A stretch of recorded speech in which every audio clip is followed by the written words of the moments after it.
From Acres USA, you are listening to the Acres USA podcast, a conversational podcast where we'll explore sustainable farming, regenerative practices, and the latest innovations in eco-agriculture with some of your favorite farmers and ranchers. I'm your host, Taylor Henry, the owner and CEO of Acres USA. Welcome to the Acres USA podcast.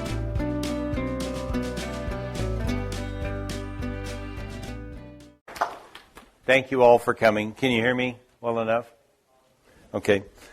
Without the need for DNA or ultrasound, when I started 16 years ago, I was nervous about whether or not the customers were going to like the meat, and I'd heard that they could ultrasound and tell you what was on the inside by looking through, and it wasn't what they would normally use an ultrasound for, but if you kind of looked at it a little crossways, you could figure out what it was saying.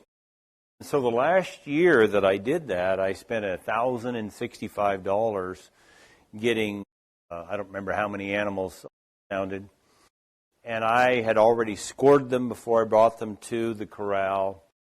I was looking at the ultrasound and scoring them on a different notepad as the technician was doing the job, and then I cut them all out, glued them into a little spiral-bound book, and mailed it off to Gerald Fry, and said, Gerald, would you score these for me? And I have one in my mind, and on the ultrasound that was marginal for quality grass-finished beef. Came back from Gerald's, and I mean we were maybe off a quarter of a point, 1 to 5, and the one that I thought was not going to be up to my standard was the same one that Gerald thought. And that was the last time I spent any money on ultrasound. Well, how did I know to choose those animals? In the spring of, what year? 2003, I believe it was. I drove from New Meadows, Idaho, down to Sacramento, California, to hear Gerald Fry talk about how to visually identify tender, flavorful beef. If there's anybody to thank for what you're going to hear today, the majority of what you're going to hear came originally from Gerald. I learned a few things along the way beyond that, but I guess starting out, that's kind of where I'm at. If you do have a question, ask. I like to gear this especially to what you want to hear. I do have a few kind of ground rules, or whatever you might want to call them. For me, when I go to say something about a cow, if you have this or if you don't have this, that's, if you leave everything else equal, a cow that has this and the one that doesn't, there's a difference there. But you really can't do that in nature. That's more science. Then I like things that are natural, they work, and they don't cost a lot of money. If you focus on one thing, and that's probably a little more from yesterday's talk than today, if you focus on one thing, you'll take it too far. I have seen cattle get too thick. That doesn't necessarily take away from a good eating experience, but it certainly takes away from a cow being a good, productive animal. But the three things today, like yesterday, we talked about a shape, butterfat, glandular function, and how well the villi in the rumen got developed. Well, the three things today are the bone, its size and its shape, the hide, how loose it is, and then the fact that all of these traits are linked together. If you've got, let's just say there's 8 or 9 things here on the list. If you've got 1 or 2, maybe you have it, maybe you don't. If you've got 7 or 8, you really have what you're looking for. So this is kind of the list of things that I'm going to go through, and you're going to see this list a number of times through. So there'll be plenty of time to write these things down. But when I first started, they said that 10% of the tenderness of a piece of meat was how much fat there was in it. 60% was the genetics, the epigenetics, and how you handle them, which is actually a form of epigenetics. And then 30% happens in the last 24 hours they're alive and how they're processed. So you can do a great job, and if you've got the wrong butcher, your customers are not going to be happy. So I try to work with there's only one USDA plant, so I try to be more than just a number, but I've found what I think is the best butcher in the area to do the on-farm harvest for the quarter, half, and whole animals. These three on the bottom here, when I first got into all of this, I came about it. Well, I was reading the Stockman Grass Farmer since '89, and they were talking about grass-fed beef, but this Oiling of America there by Mary Enig, one doctor told me to quit eating this, start eating that, and the pain went away. And that was the very first article I ever read on the Weston Price website, and I was hooked. And, we've been lied to about what fat is for a long time. And as grass-fed meat, milk, if any of you heard Dr. Ulrich talk, there are over 900 oils in milk, 900 different fats in milk. I didn't know that before. And then probably one of the best articles that I've ever read talking about the difference between carbohydrates, if you will, versus fats and protein is this Yudkin versus Keyes. Just Google that. It's a really interesting article. So notice I put clean fat. We need the right kind of fats. I got into grass finishing for omega-3s. This is all ground everybody knows about. The picture doesn't change, but omega-6s tend to clump together in the meat, in our arteries. Omega-3s are more dispersed. Rarely does a steak show as a grass-fed steak show as much fat as in there by looking at it in a picture like this. It always precipitates out more fat. You might have one that looked high select and it might be low or medium choice, which was kind of an aha for me when I found that out. You all have the starting place that you're at. We could talk about how to find a different bull or different cows or whatever, but the main gist of what I want to get across today, and I don't need to read all these words to you, but the main gist I want to get across today is cherry pick the cows you have now, the offspring that you're using, and then try to use a bull to create even better meat in the future. I'll just kind of go on with that. So a wide, deep, short animal will do better on grass than a long, tall, thin animal. We have long, tall, thin animals in a lot of cases because for the last 60 or 70 years, that's what everybody's been breeding for because that's what the feedlot system wants. All right. Well, so we find an animal that we want. Do we have the kind of grass that will actually finish an animal? We can have kind of poor animals with really good grass and have a pretty good eating experience. We can have really good animals with kind of poor grass and still have a pretty good eating experience. The farther you are away from either the right kind of animal or the right kind of grass, the more supplements, whatnot, you're going to have to use to ensure that your customer does get a good eating experience. I had a lot of people that I've talked to over the years that, I tried that grass-finished beef and it wasn't any good. Well, in my mind, it's this deal. You had some feedlot genetics. That piece of ground you can't farm, it was neglected. The bricks is 1 or 2 on the grass, and you waited until a month after the grass was all gone. It's not going to be a very good eating experience for anybody. Anybody in here use a refractometer? Okay, hey. Okay, well, hey, this is great. I used to pack one with me all the time. I got to where I got tired of packing it around, so I'm always chewing on clover to kind of find out where they're at. And it's either bitter right at the beginning, or it's bitter in the middle, or it's kind of bitter at the end, or it never gets bitter. When it never gets bitter, get your refractometer out, because now you can finish some cattle or make some milk or whatever you're trying to do on grass. And add minerals.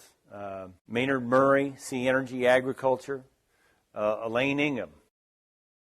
You put the biology out there, they'll go find the minerals. You can do them both together. Pulse Grays, Gabe Brown. I don't know who all in here knows Gabe Brown 5 Things. It's a minimum or no-till, living root as long as possible, armor on the soil. Here we got Sea Energy Agriculture. That's the Maynard Murray book. Living root, armor on the soil, diversity of species, and animal impact, that pulse grazing. Gabe knows a lot. If you've never heard Gabe, go online, watch some YouTubes if you get a chance to see him in person. He really can tell you quite a bit. So I was just trying to get a picture here of it's all grazed out, and then we're going to call the butcher in the fall of the year and try to get a slot. This doesn't work. I mean, some of you have tried this. What I do at home is I get the Old Farmer's Almanac in this right after first of the year. Actually, I found one here just the other day. And in about 25 pages from the back, there's a list of a lot of things, best days too. There's a best day to harvest every month. Some months there's two sets of dates. Choose those dates. The meat will be juicier and more flavorful when the blood is out, when the moon is right, than if you're harvesting on the best day to castrate, when the blood is down. Okay? This will make a difference. So I've told you some of the things that I think, kind of ground rules about what we need to do. So now what I want to do is to get into a little more what it is that I heard from Gerald and started practicing and dug in a little deeper about. You heard me say earlier, everything else being equal. The younger in life, your harvest, the easier keeping your animals, the more tender the meat's going to be. The older in life, the more flavorful the meat. And this mineral-rich, toxin-free, yesterday I had that teeter-totter scale deal. We've got too many toxins and not enough minerals. This will help you finish your animals. So, let's see these things in the cattle. There are things all over, and it's related to hide and bone and glandular function. And they tell us how tender the meat will be, and they're all linked together. Yesterday I was talking about butter fat. It's linked to tender meat. We're about to come up to the list again here, but I just had a couple of cows that the Hereford on the top, she had just calved, and it's an exceptionally large pancreatic hair whorl there on her side. But the reason that I have her in there is she has good glandular function. Dr. Bonsma wrote the book Man Must Measure, and he knew all this stuff and more. And he said if he could only use one thing to decide which animal he wanted to eat for the year, it would be the one that shed its hair coat the earliest in the spring, because that was the healthiest animal, so that would be the healthiest meat for him to eat. So back to the list here. This was obviously a black cow, but a little cow I had at home, and she just epitomized. She had almost double the butter fat on that last DNA or a ultrasound thing of any other cow I had. So she's kind of my poster child, the one that I aspire all the rest of my animals to look like. So disposition. When I go to somebody's place and I see a shape out there that I'm looking for, the very next thing I look at is disposition. I mean, if I can't read their number, I don't care how good they look. That is not going to be a tender piece of meat. You can do some things. I have found that iodine, we're all deficient in iodine, and even more so now after Fukushima, but you can bring the disposition of cattle down in a number of ways. One is get rid of the knotheads out of the group, and everybody else calms down a little bit. But if you get the iodine right, they'll calm down. The whole herd will calm down a little bit. How do you get the iodine right? This is a great question. A really old vet 20 years ago, 25, said, when you're feeding a little more iodine, my face is not itching. I'm trying to show you where there you would have water running down normally at the upper edge of the eye when they're getting a little more iodine than they need. And you could back off of how much is in your mineral. So after Fukushima, I had doubled the amount of iodine I was putting in my mineral, and I still couldn't get my cow's eyes to water. And then I started adding 1/2 cup of 20-mule team borax, which is the only mineral that can accept radiation of all forms, and just grabs a hold of them and takes them out the exhaust pipe. As soon as I did that, virtually every animal's eyes started watering, and I could back off on the iodine. So in cattle, a sign of sufficiency is weeping in the eyes, sometimes down here, but normally up here, and they're not cloudy. They're just weeping. I like to have 10-15% of my herd. In humans, the sign of deficiency is you wake up every morning with the sleepies in the corner of your eyes or a matted eyelash.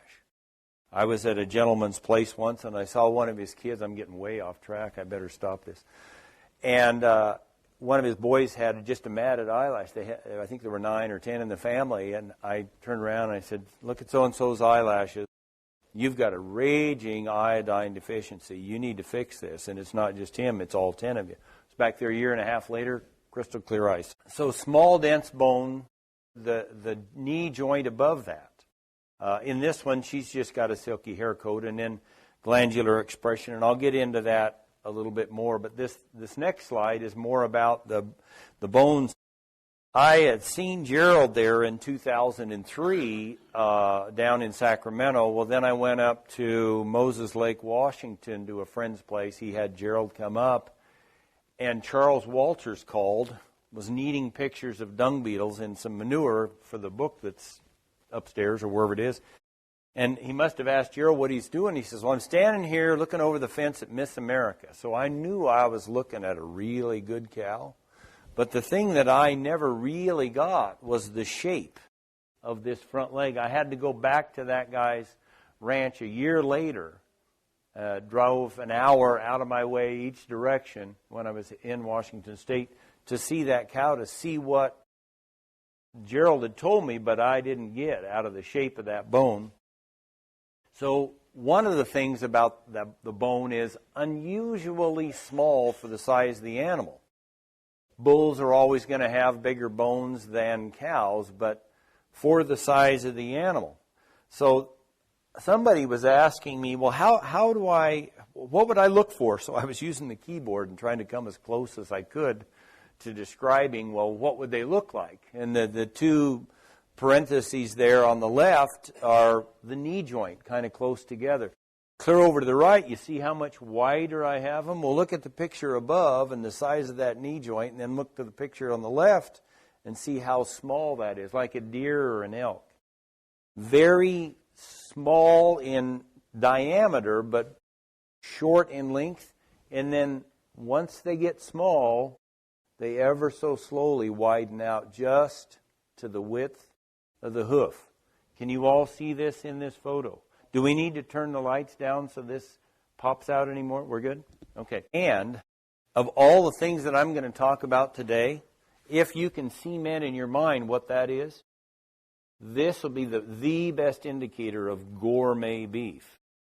Now, if you don't want to have to learn anything else in the room and you have access to a lot of free Martin heifers, they're all gourmet beef. So half of you can get up now and walk out because none of the rest of this will be important. But free Martin heifers, if you can get your hands on them, you want to finish those because your customers will like those. And what's a free Martin heifer? Someone had twins. A cow had twins. A boy and a girl. 94% of the time, she is a free Martin heifer. What about the hoof?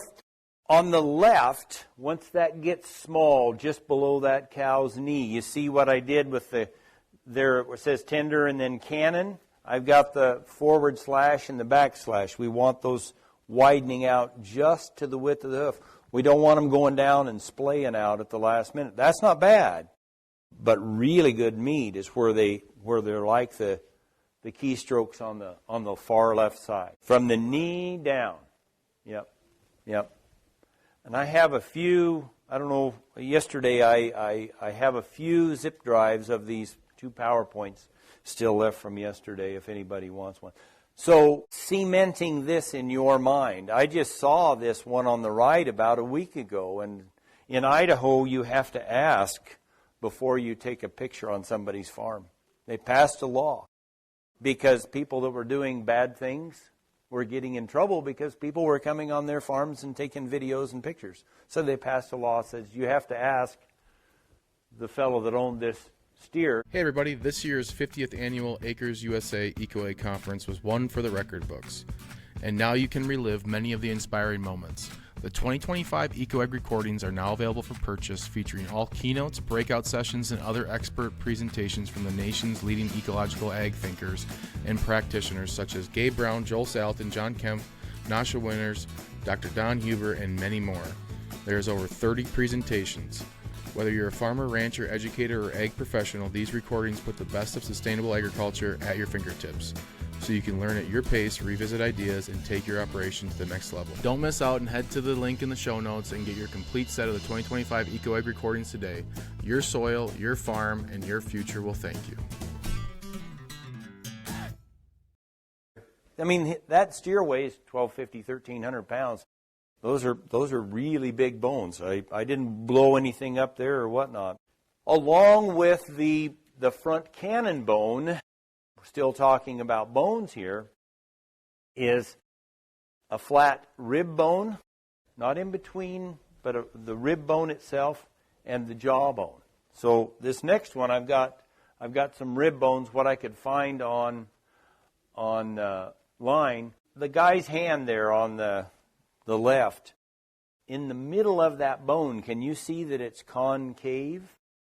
I was at a guy's place, 12 years ago, something like that, picking some steers out. And he had one with kind of a blaze face, and I said, well, where's that blaze face? They're red Angus, but it had a blaze face. Where's that come from? He said, well, probably some Simmental. And I go, they usually don't work very good for grass-finished beef. I hope I didn't insult anybody, but it's the truth. Anyway, I go, hang on. And I went over and I felt the rib bone, and he just had a more dramatic dip in the middle of the rib bone of any animal I'd ever had my hands on. And I go, no, I'll take him. And he goes, what did you do?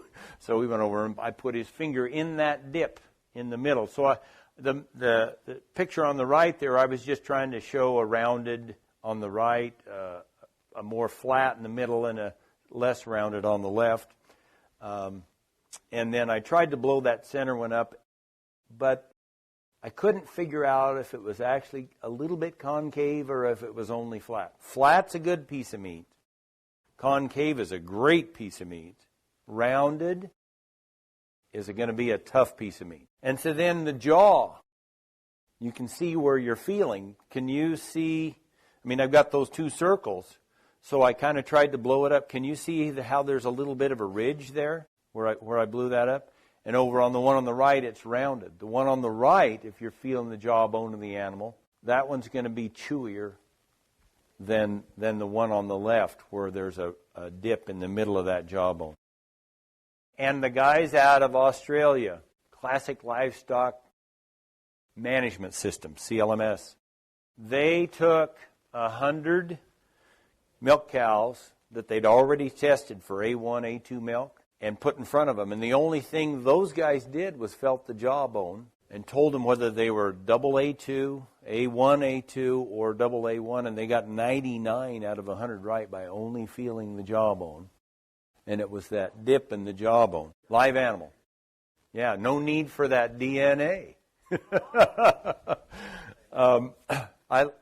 one on the left, if you see that bone, you see this, there's kind of a ridge here. It dips down into this area.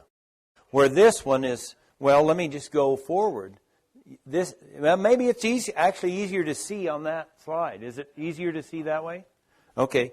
So this, from that little ridge there, it dips down in here. Where this one is rounded. All right?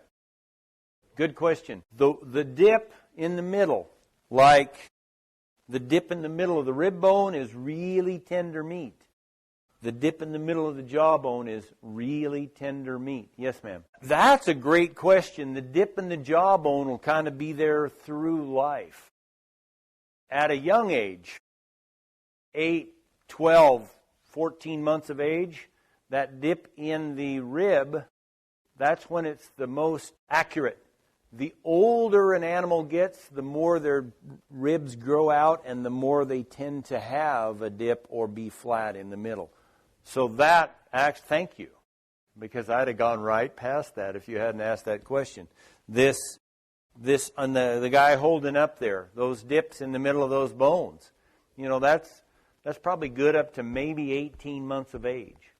But you've already chosen your animals by then, so that was a Jedi mind trick? Yes, sir. Yes. I don't know if everybody heard the question. It was going back to iodine. And if I feed the animals, I wish I had my computer plugged in and I'd show you a chart. I have it here with me. We can do it after the fact. But if I feed the animals everything that they require, specifically here we're talking about iodine, can humans get sufficient? Is that basically what you're asking? It is a great question. So we're in a perfect world, everything else being equal. Over time you could, but it's just like your soil. You get a soil analysis like Cody Holmes. He got a soil analysis. It was going to cost him as much to remineralize his soil as what he paid, his dirt to make it soil as he paid for the dirt. He's like, I'm not doing that. So he moved his cows every day for a year and retested, and it was a little better. Another year, and it was a little better. Another year. At the end of 7 years, his soil was perfect. He didn't add any biology. He didn't add any minerals. Can you wait 7 years? If you're really deficient in iodine, you wake up in the morning and you realize, hey, I got matted eyelashes. You got to go get Lugol's or iodoral or one of these iodine supplements. Unless, 98% of us are deficient in iodine. In the middle of summer, and I worked up to this, but in the middle of summer I take 110 or 20 milligrams of iodine a day, and the mosquitoes don't bite me while I'm irrigating. But I'm getting lots of iodine. The animals that I grow are getting a lot. I could go on and get way distracted. Is that good enough? Yes, sir. When you're saying scrubs, are you meaning you've got scrub cows or you've got scrub offspring you're trying to finish? Okay, and Rock maybe has an answer. I don't mean to not answer the question, but I think it's far enough away from what we're trying to do. I'll be happy to talk after, if that's all right.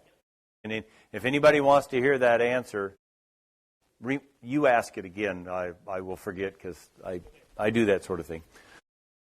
Okay, so we're getting past that. A pointed pole. I was reading a book written in, it was either 1858 or 68. And this Hewitt, who was a veterinarian, he talked about this pointed pole and butterfat and tender meat. Well, that spring I'm out fencing and I get to the 40 acres the grass fats are in. I'd already picked them last fall and pretty quick I've got an audience. So, I'm kind of stretching my back. And it's like, hey, pointed pole. All of the animals in that group except for one had a pointed pole, and I didn't even know to look at it. I was looking for the cannon bone and feeling the jaw and the ribs and some other things we're going to get into. So these things kind of all go hand in glove. All right? So adrenal hair whorl, that spot on the back of the cow where the hair goes 360 degrees, the further forward that is, the more tender the meat, the more butterfat in the milk, the more marbling in the meat. And then this cow here has a real, it's like a half a golf ball, a half a tennis ball. If you have a horned cow and her horns are here and here, if the ridge between them is this wide, that's a tough piece of meat. If the ridge between them is this wide, that's a tender piece of meat, a Jersey. I can't remember what that bone is called. I used to know it. Well, that would be the same thing in horned cattle as this little pointed pole in polled cattle. And then another one that I really like is this vertical folds in the hide. I didn't think about the folds until, I'll get there. I didn't think about the folds until I'd had my hands on enough animals pulling that hide away from the ribs. And after a while, you get to notice that the ones that have all the folds, you can pull it out a whole lot farther than the ones that are, quote-unquote, tight-hided. There's a movie, I can't remember the name of it. The guy went around the world. It's not the book Steak. It's a different movie, trying to find the 10 best steaks. And he was talking about the Japanese and massaging the animals while they were alive because they felt like that was going to put more marbling in the meat. Well, you think about an animal like this with a really loose hide, every time they take a step, the hide is massaging them 365 days a year. We didn't have to do any work, so we didn't need the beer and the massage muscles to get that done. So, a couple more examples of folds. The one on the lower right, I had taken a picture of some happy lines, which those things that look like welts between that guy's fingers. The guy wasn't getting, somebody else I was trying to show it to wasn't getting it, and I zoomed in, and I'm like, wow, I wasn't seeing the forest for the trees here. I hadn't even noticed the vertical lines about 2/3 the way back on the ribs on, this is a different bull, but you see how far back in here the ribs, the folds go. This is about where this other one is taken, right here on the animal. Anyway, happy lines, and I haven't proved it yet to myself, and I'm not going to do any double-blind whatever, but I would just imagine that an animal that has happy lines is going to taste better than that same animal that doesn't have happy lines. Well, what creates happy lines? A certain level of maturity, rarely 18 months, usually it's that or older, body condition, and then well mineralized and detoxed. And I think that that's going to give you better flavored meat. And so of all the things that, if you want to go home today, this is number 2. If you've only got that cannon bone and these hide folds, you'll have a lot of these other things that I'm going to talk about or have talked about. But this is the second most important to me.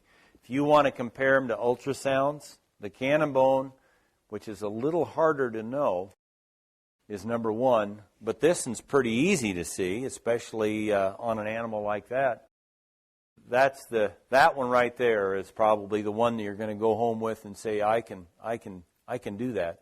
And that's a pretty soft hide. And you think about right here over the hook bones, there is a book called The Milch Cow in England, written in 1944 by E.R. Cochrane, and he talked about the looser the hide was right over the hook bones, the more likely the animal is to marble. You'll have more marbling in the meat.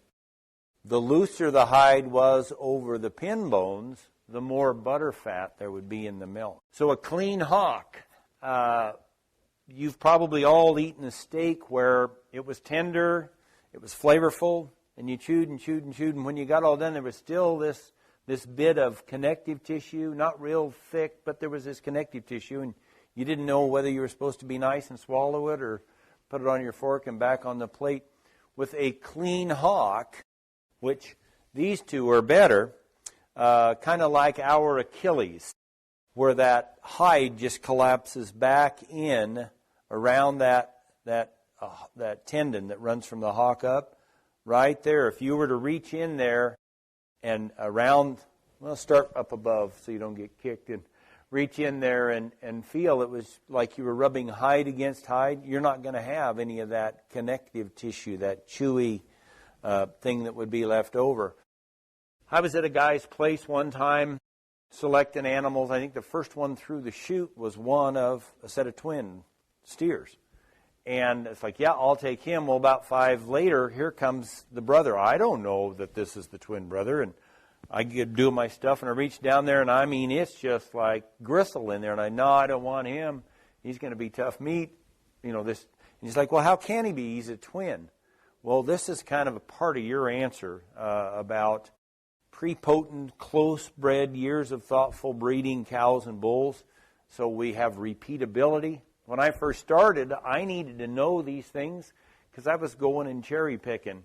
And then I started my own cows and I ensured that I had tender meat, and then I tried to do all the stuff for the flavor along the way. Glandular expression. Again, back to kind of my favorite cow here. This cow has a ton of stuff going on, all right? We're just looking at her and thinking, well, you know, nice cow. Some of the things we talked about yesterday, she's got a little bit of a wedge to her.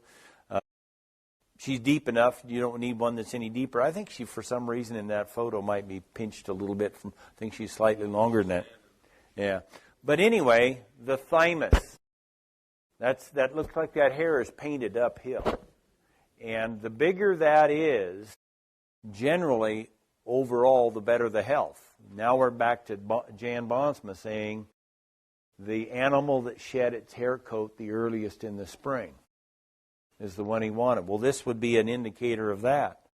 Then where is that adrenal hair whorl? In the shoulder blade area or further forward? Further forward is better. Okay? The pancreatic, that is just going to tell you about glandular function. As she gets pregnant, that is going to grow from the little area like, well, you can see on her that is right here. See, it's already grown, so she's pregnant already. With a cow like that, with the bull still in there, I'll bet that hers grows clear up halfway up her side by the time she calves.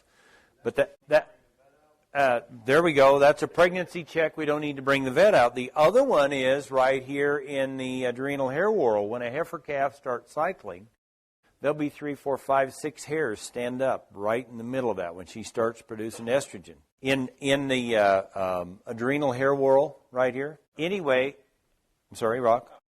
Yeah, well, you'll find a lot of them back here somewhere, and they're not as much butterfat, there's not as much marbling, they're not as tender a meat. Okay? But anyway, the pregnancy check deal, as long as their hair coats something like this, the only time that those hairs will lay back down is after she starts producing progesterone, which is going to be at least a month, but maybe, well, no. She has to have the effect of progesterone for a while. She starts producing progesterone right away. A month would be really early, but 2 months into pregnancy, those hairs should all lay down in that adrenal hair whorl. So at about 2 months, you could know whether she's pregnant. This pancreatic is individual from cow to cow to cow. That was not a frame 10 Hereford there at the beginning. But I had her up there because she had good glandular function. Hers was exceptionally large. Normally, they don't get too much bigger than what you see right there. A cow might be a week away from calving, and that's all the bigger it is. So here I drew the line, or the circle, to show off the happy lines. Can anybody see those welts sticking out the side of her? I've got another little line that approximating the same angle. It's just below. Can you see that happy line?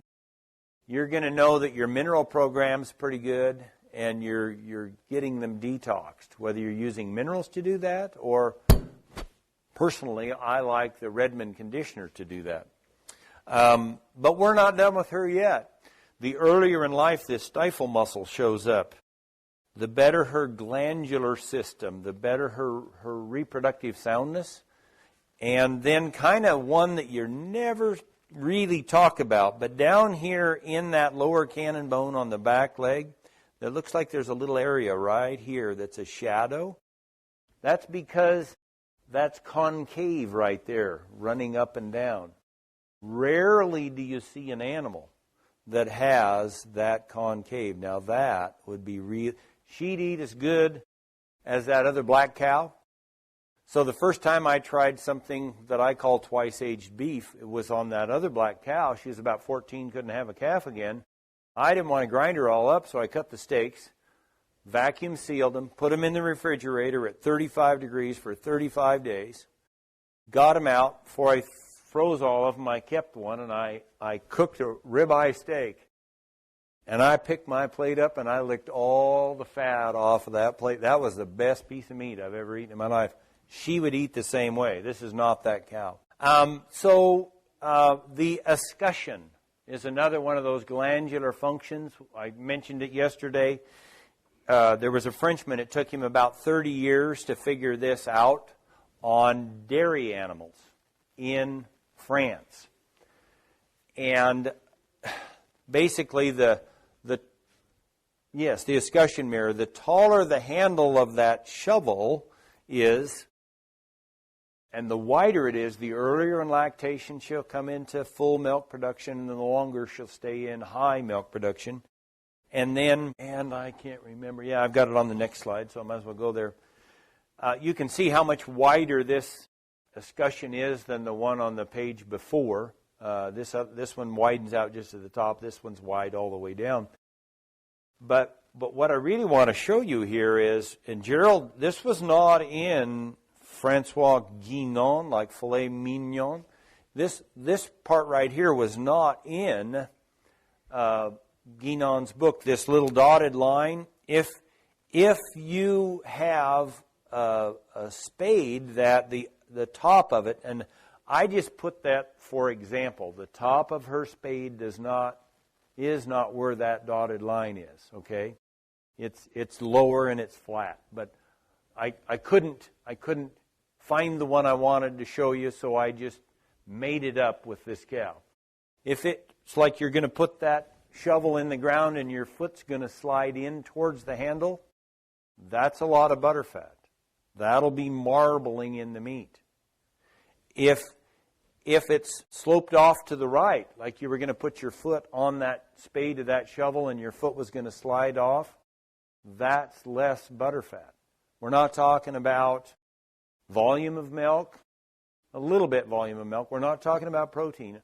On that deal right there, if your shovel is, the top of your shovel is going up like this, more butterfat.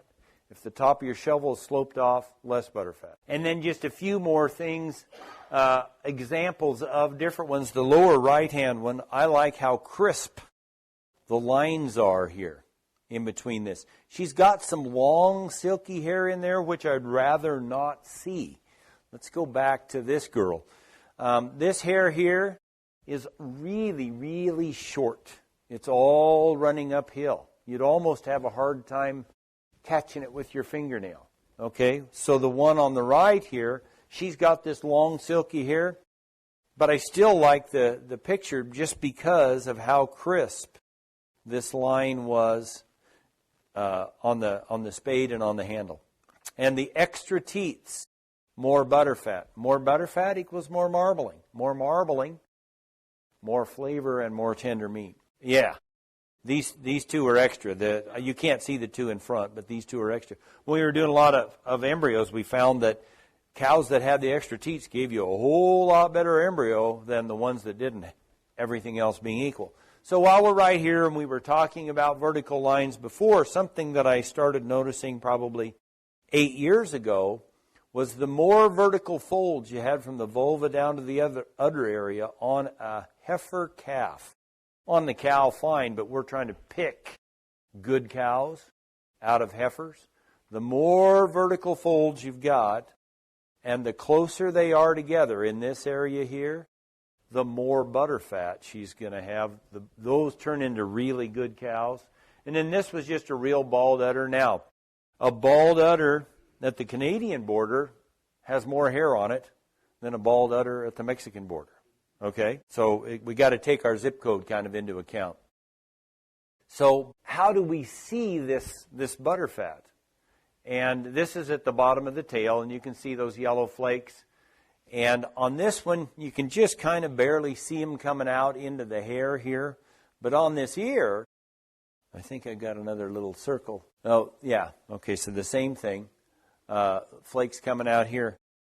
On this ear, you see all this coming out here into the hair? I think I got a circle. That is just loaded with butterfat.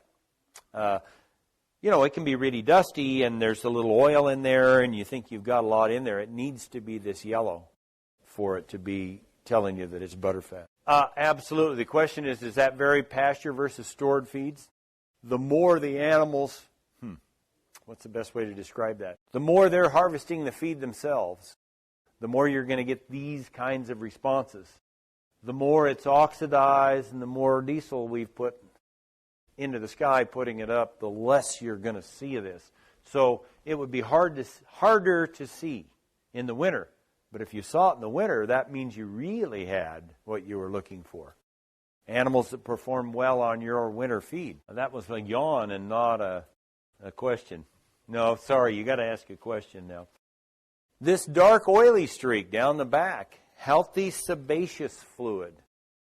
Back to Bondsma and early shedding animals. Sebaceous fluid, it's an oil. The flies don't like it. They stay away naturally.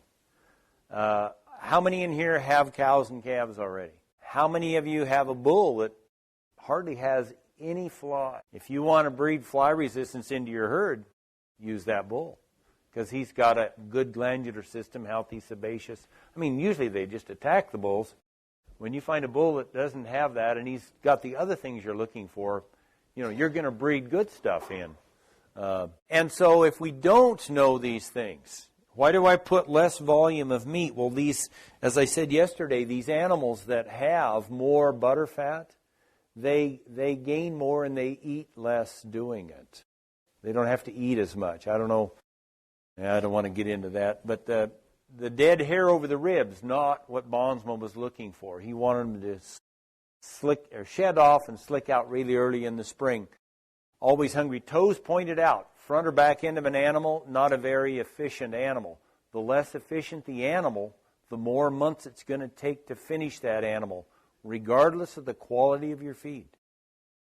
The more straightforward those toes are, the fewer months it's going to take that to finish that animal, regardless of the quality of your feed. Pinched heart girth, not that wedge shape. And then, the dead hair and the low glandular function are kind of the same thing.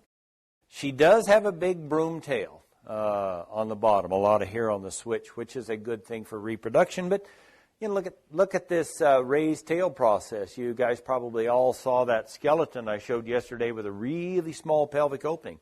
Everything else being equal, she's going to have a hard time having a calf. Well, she did have a hard time having a calf as a heifer. So I told you the reason that I don't use DNA and ultrasound anymore. But before those things were invented, people knew how to do this. What we're talking about today is what people knew 100 or 150 years ago. It's been, in my opinion, actively suppressed that you would know these things because you're going to spend less money on all these other businesses that want your money. I want you to keep your money on your own farm. So we need to get back to what our granddaddies and great-granddaddies knew. Basically what that was saying. And God gave us a brain. So I think the bottom one, I was telling you about how the pain went away. The bottom one for me, that's why I do any of this stuff. I am so tired of big business for 2 extra cents taking something else out of our food so they can make more money. I want people to get healthy again. That's why I'm at Acres or Weston A. Price or Moses or any of these things. Is my ultimate goal is to teach you how to do all this stuff so that your customers get healthy. Because when you sell them a piece of meat or a glass of milk, you're now partially responsible for their health. Hey, eco-farmers. This is Taylor Henry with Acres USA. I hope you enjoy this podcast as much as I enjoy interviewing these folks. If you're serious about regenerative agriculture, I've got an incredible resource you need to check out, the Acres USA membership. You farm in the physical world, and you deserve a physical printed magazine to match. Since 1971, Acres USA magazine has been the leading voice in ecological agriculture, delivering the best insights from regenerative farmers, agronomists, and researchers to help you farm profitably without toxic chemicals. Our membership included physical and digital copies of the magazine each month of the year, which has always been a standard for Acres USA, but we wanted to over-deliver on content. When I acquired this business, I was happy to find that we had years of audio files from presentations at our annual EcoAg conference. And guess what? They were hiding. Well, not anymore. We developed this membership portal that gives you access to the recordings from farmers like Gabe Brown, Gary Zimmer, Joel Salatin, and Mark Shepard. We also include recordings of private events. Finally, if you are like me and you like listening to content, we are now producing a membership-only podcast of each issue of the magazine, so you can consume each article while you're out in the field. To make things even sweeter, you'll get discounts on books, workshops, and events to keep expanding your knowledge. So are you ready to take your farming to the next level? Join today for a ridiculously low price at eco-farming.com or see details in the notes. So this one is kind of interesting. You've got these different steaks. Ground beef's ground beef. It's always supposedly always tender. You've got 6 of them in a row. You just take your finger, don't poke a hole, just make a divot. Kind of in a hurry, just make a divot in 5 or 6 of them. The one the divot springs back out of the fastest, that's going to be the chewiest piece of meat. The one the divot stays in the longest, that's going to be the most tender piece of meat in that row that you've tested. And then this skepticism is the chastity of the intellect, preserved through a long youth and exchanged only for truth and fidelity. I hope I gave you some truth today.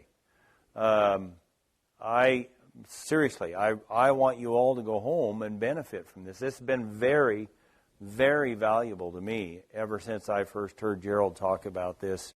I guess it was 14 years ago. So I just left a couple of pictures. Number 1 is that shape of that cannon bone and size and shape. And then number 2 is the folds in the hide. Those would be the two that tell you more about what's on the inside. There's other things go with it too. But and if you have these, you'll have high butter fat in your cow. They'll raise a calf that does better than a cow that doesn't have these things. They'll raise a calf that does. They'll finish earlier in life, I think. Oh, so A1, A2. How much time we got? I have no idea. I left my phone over there so it wouldn't bother me. Okay, do you have questions, right? Okay, how many of you know A1, A2 milk? So I'm going to give you the short, condensed Steve Campbell version of A1, A2 milk. I'll try not to bore those of you who know more than me. All milk has something in it called BCM7, beta-casomorphine, an opiate, an addictive substance. There's 109 proteins that make up milk. At position 67, A1 milk has something in there called histidine. It lets that BCM7 out of the milk into the bloodstream, tends to give us diabetes, autism, schizophrenia, and heart disease. A2 milk has proline. It doesn't let it out, and it tends to prevent those same 4 diseases. Every individual of every mammalian species that's been tested except for cows, sheep, yak, humans, water buffalo, camel, goat, they're all A2. 1798, the Isle of Guernsey closed their borders to the importation of outside cattle. And still today, they are the highest concentration of A2 milk, double A2 milk. Anyway, there's probably more to be said about that, but yes, sir. I don't know the term. Pains as in they feel, I don't know if everybody heard the term he used was cow pains, and it was about how long you took to cool that animal after you killed it before you put it in the cooler. So Joe Robinson, at this same conference Gerald was at, had some data. You can go on, no, she doesn't have it on there. Basically, you didn't want the internal temperature of the meat to drop below 50 degrees for the first 8 hours. And if it did, you got what they called cold shortening. So how did industry get around it? They hooked up a giant hot shot. They electrocuted the carcass, which tenses every muscle in the animal, and then they relax and they don't get that cold shortening. Well, grass-finished beef tends to cold shorten more than grain-finished beef because on average there's less outside fat, and so they're going to cool down quicker when we would get exactly what you described. Yes. Okay, so the USDA inspector says we have to cool it down as soon as possible. And I'm kind of a side note here. The more minerals and vitamins and everything there are in your whatever you're growing, vegetables, you've probably all seen a tomato you can put on the counter and it doesn't rot, it just shrivels up, or a strawberry. Well, they've got all these rules for real no mineral, no nutrition products. We have to cool them that fast. We have rules because it's the lowest common denominator. If you have to live under that, see if they will shroud with the cloth covering so that they don't cool down quite as quick. You have to play by their rules, but if you could put the shroud around them, well, get them fat. I mean, so many grass-fed animals don't have enough covering on the outside. But our problem in that is the fact that normally most people don't get enough outside fat to avoid this problem. Yes, ma'am. The question is, what's my opinion on keeping grass-fed beef 2 to 2.5 years to get the extra fat on? You could get the extra fat on at 24 months or maybe 20 if everything was right. You had the kind of animal that would finish on grass and the right kind of grass, and depending on the time of the year they're born, blah, blah, blah. Everything else being equal, more flavor, but you're better off. Your customers will be happier long term. It is a monumental task to train most of my customers that fat is not a bad thing. But everybody's worried about this 30-month rule, so they have to cut the backbone out. You don't have T-bones. You got a tenderloin in a New York. When I first started, I was probably 28, 30 months of age. I probably averaged something like 22 months of age now because the animals are better and the grass is better. Probably have actually more fat and more marbling now than I did when I was harvesting them earlier. So everybody gets told, oh, you could have a 700-pound carcass at 18 months. And yes, that's possible, but not probable. So you're, in most cases, starting out, they're going to be at least 2 years of age and probably older than that before you get them sufficiently fat to have a really good eating experience. Did everybody kind of get that? I think you're shutting it off anyways. No. Yes, sir. How about clover and alfalfa in the grass mix and how that affects tenderness? Is that kind of the question? Well, we don't want to take anything to the extreme, so we don't want a really, really fast-growing animal because that's kind of stressful and you will have a little chewier. Clover produces 15% more CLA than alfalfa does. Okay? If you're grazing alfalfa, you really need to have baking soda out there, and the baking soda to have is Natural Soda from Rifle, Colorado. This is a brand name, Natural Soda, Rifle, Colorado. When you buy your first bag of this, and you first open that bag, you get a couple of quart jars to take to the house, and then you try Arm & Hammer, and then you try this, and you will throw the Arm & Hammer away. This is the best baking soda. Anyway, it'll prevent 90+% of the bloat you would normally experience on alfalfa. We need, in most cases, we need the legumes, and I'm going to talk, well, I'd almost be heresy to say that alfalfa actually fixes nitrogen, so I'm going to just go ahead and talk about clover. I want it in the pasture to fix nitrogen for the other ones. But above 86 degrees, all grasses lignify except for clover. And I need that out there at that period of time. Maybe you live at a place where it's cool enough that you never experience 92 degrees, but I need the clover form to be eating on at that time to bridge the gap until it cools back off. Yes, sir. A1 milk has the histidine at that position 67 in the protein chain, and it lets this BCM7, beta-casomorphine, an opiate, an addictive substance, out into the milk. And so we get more diabetes, schizophrenia, autism, heart disease. Autistic, I used to say children, I'll be right there, but autistic people, they're supposed to have a casein, gluten-free diet, but if they get A2 milk, they can drink all they want. Okay? The low, like here on the right with the Guernsey, this is the percent that are, you're exactly right. This is the percent that are A1, and this is the percent that are A2. This data is quite a while back. I don't think it jibes with Dr. Ulry's, but Dr. Ulry's data is from people who are wanting to sell A2 milk. So they're picking what they think are their best cows and only sending those in. I'm not. He did a great thing. Every single Friday, Dr. Ulry's computer would get a virus and it would crash. Just as soon as he got your data back from the testing company, he'd give it to you, and then his computer would crash, and it was a dead end.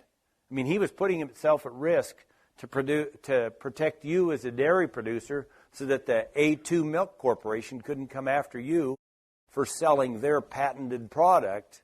Well, then the court said, no, you can't patent that thing that's in nature. I'm sorry, yes, sir. You can take tail hairs and send them off. What's the place there in California? Davis, UC Davis. They can also do it in Nebraska, GeneSeek. It's quite a bit less money, but they can actually test for that. GeneSeek in Nebraska. But you can feel that jawbone. And if you've got that concave in there, just behind the front teeth, that's probably going to be A2 milk. So go get a kid goat. Feed it some of your cow's milk. Did it thrive or did it go downhill? Went downhill. Probably because they all get A2 milk from their mom. Oh, perfect. David Woodford. Yep. Okay, did I really mean that it's in the milk or it goes through the intestinal wall and out into the bloodstream? I mean it is in the milk, and if you have histidine at position 67 in the milk, it does let it out into the bloodstream. There is a little let out of mom's milk of the beta-casomorphine, the BCM7, during teething, and then she shuts it off again. But otherwise, if it's A2 milk, I mean, and that's humans, A2 milk, it's all A2 milk. Yes, sir. Mark. Oh, the dung beetles. There was a lady in Texas who had A2, she had milking Devons, and they were all A2. No, they weren't all A2. She had tested them all. The dung beetles tended to go to the A2 dung and not to the other. So I was at a guy's place in southeastern Colorado, and he had one awesome heifer. I have no clue what her A1, A2 status was, but this was absolutely the best heifer out there. We had an evening, we had the whole next day. The next morning we're out, we're moving the cattle, and we come back by, and we're both on four-wheelers. He looks to his left, so I pull off the right, and we look, and I mean, there's like 35 or 40 rollers on one pile of manure. I mean, the four of them are fighting over one ball of the size of my thumb. They were this big or bigger. Anyway, I said it would be interesting to get some DNA from here and from that heifer and find out if that really butterfat-rich heifer is the one that laid this pile, and that's why. I mean, there's other piles around. There were none of those dung beetles on any pile except that one. So you get the right cows. Wow, I'm about to make a prediction. You get the right cows and dung beetles will show up on your property. Yes, sir. Does A1 and A2 get expressed in powdered baby formula? I don't know the answer, but I would be really surprised if there was A2 in that product. Oh, you're asking me. They took A2 milk, dehydrated it. Why would you do this? I don't. Mary, do you know if A2 is denatured with the heating process? I don't think so. The thought here is that the heat would break it down and you wouldn't get the benefit of if you took it from what it was supposed to be in nature, put industrial food into it, and then said, oh, milk is milk. We're going to rehydrate it and we're going to have the same thing. Does that work for you, Mary? That's how I would see it, is if we put industrial processes in it, we lose a lot of what we started with. Well, that might be a good thing. Okay, we could use it. That would be all right. I would hate to lose the A2 if I had it to start with, but if that process got rid of A1, I'd be happy with that process. Good little squirrel hole there. Go ahead, Barry. Especially if you've got a yak in the backyard where you can get the A2. Someone had a question.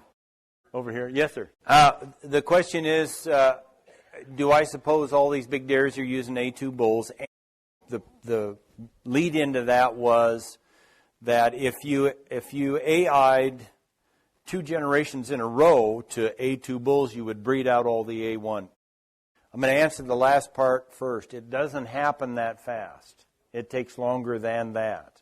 Well, yeah, it takes, especially if you're starting out with A1. But the big dairies, I think the thoughtful dairies read Woodford's book, how many years ago? 8, 10? And said, we better get on this. And now I can buy A2 milk at Fred Meyer's in Caldwell, Idaho. So that's a good thing. Yes, sir. Do we got to leave the room, or what are we doing here? Okay. I guess I'll answer this one, and can we do one more after that? Okay. What's the difference? So you get one from the mom and one from the dad. If mom and dad are both A2, you're going to get an A2 offspring. Okay? A1, A2, one of them had A1 and one of them had A2. Let's just say dad was double positive for A2 and mom was double positive for A1. You're always going to get an A1, A2. And it's in between. And a lot of cows are that way. Rock, you were? Okay. Okay. One more question there in the back. I now calve about 6 weeks earlier than I used to when I lived 100 miles further north and 2,000 feet higher. I calve right at the end of March, first part of April. I have my computer here. If you've got a zip drive, I'll give you Dick Diven's information about that. He's got a chart depending on how far north and south you are and the body condition you are as to when you probably ought to be calving. That's a great. The question is, that would put me in January. How would I finish then? I have a period of time from about mid-December, where I live now, until early March that I don't harvest. So I'm harvesting some before they're younger than 22 months, and then I harvest some later than that. I was averaging that number. So I've got 1 foot in boiling water and 1 in freezing water, and my average is... That's a good question. The best I've ever done. The best I've ever done. 1 year I harvested 2 heifers at 16 months, 3 weeks, and they weighed 660, 675 hanging, right in there. And I harvested 3 steers that were 17 months, 2 weeks. And they were 7 1/4 to 775 hanging. That's the best I've ever done. I dotted a lot of I's and crossed a lot of T's to get that done. Thank you very much for staying. Thank you for listening to the Acres USA podcast, a podcast production of Acres USA. Find us on Spotify, Apple, Google Play, and other popular podcast platforms.